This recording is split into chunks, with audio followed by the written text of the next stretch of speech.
স্ত্রীর নিচের ঠোঁটে যদি কোনো স্বামী বিসমিল্লাহ বলে চুমো দেয়, মিশকাতুল মাসাবির হাদিসে আছে, আল্লাহ খুশি হইয়া একটা কবুল উমরা হজের সব আমলনামায় দিয়া দেয়।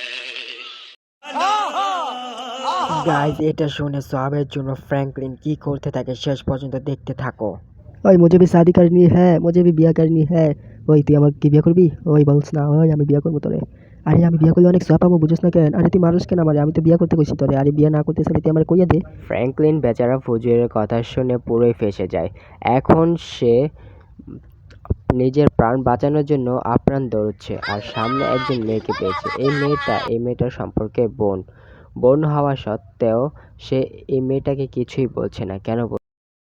কেন বলছে না সেটা জানি না, হয়তোবা সে ভাবছে ফ্র্যাঙ্কলিন তার বোনের জন্য যোগ্য নয়, এই কারণে হয়তোবা এটা ভাবার কারণে সে ফ্র্যাঙ্কলিনকে কোনো রকম সাহায্য করছে না। আর ফ্র্যাঙ্কলিন সাহায্য না পেয়ে আবারও ছোটাছুটি শুরু করছে। পিছনে তাকিয়ে দেখে বোন আসছে ফ্র্যাঙ্কলিনকে মারার জন্য। ফ্র্যাঙ্কলিন দৌড়ে একটা গাড়ির কাছে গিয়ে আশ্রয় চায়। গাড়িওয়ালা তাকে আশ্রয় দিতেই দুটা মেয়ে নিচে পড়ে যায়। কিন্তু কেন পড়ে যায় ফ্র্যাঙ্কলিন এটা বুঝতে পারে না। তাই সে গাড়ি থেকে নামে এবং নেমে দুইটা মেয়েকে ডাকাডাকি করে।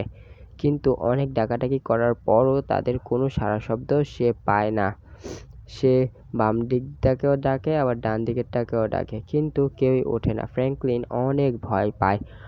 অনেক ভয় পেয়ে ফ্র্যাঙ্কলিন গাড়ির মধ্যে উঠে বসে পড়ে তাড়াহুড়ো করে, কেননা এখন যদি এই ঘটনাটা পুলিশ জানতে পারে তাহলে অনেক ঝামেলা হবে।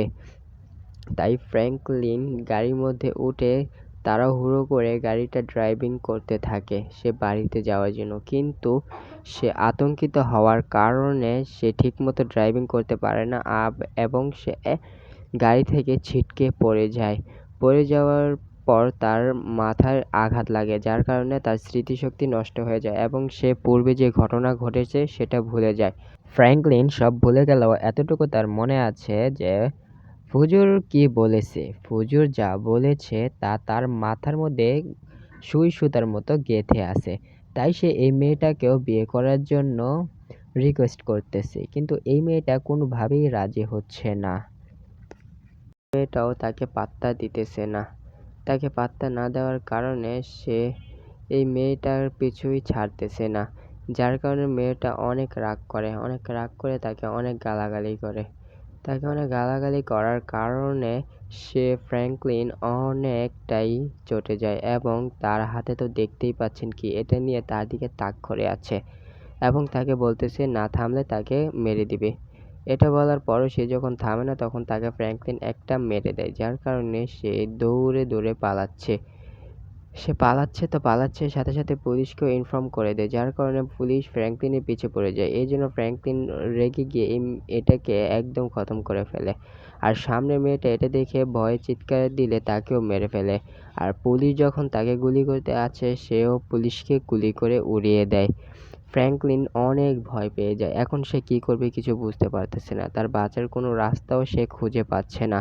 তাই সে এখানে এসে যাচ্ছিল ওয়ালের ভিতর ঢুকে বাঁচার জন্য, কিন্তু ওয়াল বেচারা তাকে লাথি দিয়ে বের করে ফেলে দেয়, যার কারণে ফ্র্যাঙ্কলিন আবারও ভয় পেয়ে যায় এবং সে ভয়ে চুপসে আস্তে আস্তে সে সামনের দিকে এগিয়ে যায় এবং দেখে কোনো পুলিশ আছে কিনা। সে যখন কোনো পুলিশ দেখতে পায় না তখন সে কয়েকটা ফাঁকা গুলি করে সে পুলিশের একটা গাড়ি নিয়ে সে এখান থেকে পালানো শুরু করে।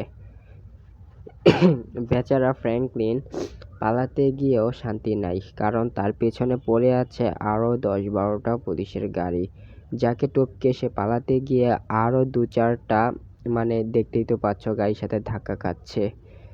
এখন ফ্র্যাঙ্কলিন বেচারা তো পুরো মাংকির চিপায় ফেঁসে যায়, যার কারণে সে বাড়িতে পৌঁছতে পারছে না। এজন্য সে এখানে দাঁড়িয়ে তোমরাই দেখো তারপর সে কি করে। সে সামনের মানুষটাকে এমন করে, তারপর সাথে সাথে একটা পুলিশের গাড়ি এসে তার গাড়িকে ধাক্কা মারে। সে এটা দেখে বুঝে যায় যে পুলিশ চলে এসেছে, তাই সে দৌড়ে তার গাড়ি নিয়ে পালাতে থাকে। সে পালাতে সে পালিয়েও যায়, আবার ফিরে এসে আবার গাড়ির উপরও সে ধাক্কা দেয়, যার কারণে পুলিশের অনেকগুলো গাড়ি ড্যামেজ হয়ে যায়। ড্যামেজ হয়ে যাওয়ার পরও সে বারবার এরকম করতে থাকে। সে চায় না যে তার পিছনে কোনো পুলিশ পড়ে থাকুক। সে চায় একটু শান্তিতে নিঃশ্বাস নিতে, সে চায় একটু শান্তিতে বাতাস খেতে, যেটা সে এখন পাচ্ছে না। সে চেয়েছিল একটি বিয়ে করে সে অনেক সোয়াব কামাতে, কিন্তু সেই সোয়াবটা সে পাচ্ছে না। সেই সোয়াবটা এই পুলিশগুলো নষ্ট করে দিচ্ছে, যার কারণে সে কিছুই করতে পারছে না। তাই সে দৌড়ে গিয়ে পুলিশের একটা গাড়ি চুরি করে এবং এই গাড়িটা চুরি করে সে তার বাড়ির দিকে রওনা হয়, যাতে অন্য কোনো পুলিশ তাকে দেখে আর তার পেছনে রওনা না হয়। সে হোঁচট খেয়ে পড়ে যায়, বারবার ঘুরে দাঁড়ায় এবং ফিরে ফিরে সে বাড়ির দিকে রওনা হয়। এমনভাবেই সে যেতে থাকে। বেচারা চেয়েছিল বিয়ে করতে, কিন্তু সে পারল না। বেচারার মনে অনেক বড় কষ্ট। বেচারা গাড়িটা চুরি করে সে পুলিশ স্টেশনে এসে গাড়িটা ফেরত দিতে চায়, কেননা সে চোর হলেও মানুষ ভালো। সে গাড়িটা এনে পার্কিং লটে এনে সে গাড়িটা পার্কিং করে, সুন্দরভাবে পার্কিং করে গাড়িটা পার্কিং করা শেষ হলে সে গাড়ি থেকে নেমে যায় এবং সামনে থাকা সেই পুলিশটাকে সে সব ঘটনা খুলে বলার পর পুলিশ তাকে বলে বাড়িতে চলে যেতে, বাকিটা এই পুলিশটা সামনে নিবে। তো সে বাড়িতে যাওয়ার পথে আবার হোঁচট খেয়ে পড়ে যায়। বেচারার কপালটাই খারাপ। তখন সে শেষ পর্যন্ত দৌড়ে দৌড়ে বাড়িতে চলে আসে। ফ্র্যাঙ্কলিন বাড়িতে এসে স্বস্তির নিঃশ্বাস ফেলে, কিন্তু আমি ফেলতে পারছি না, কারণ তোমরা আমার ভিডিওতে কমেন্ট করো না। কমেন্ট করে জানাও তোমার প্রিয় মানুষটার নাম, আর কমেন্ট করে জানাও কবে তোমরা বিয়ে করতে চাও।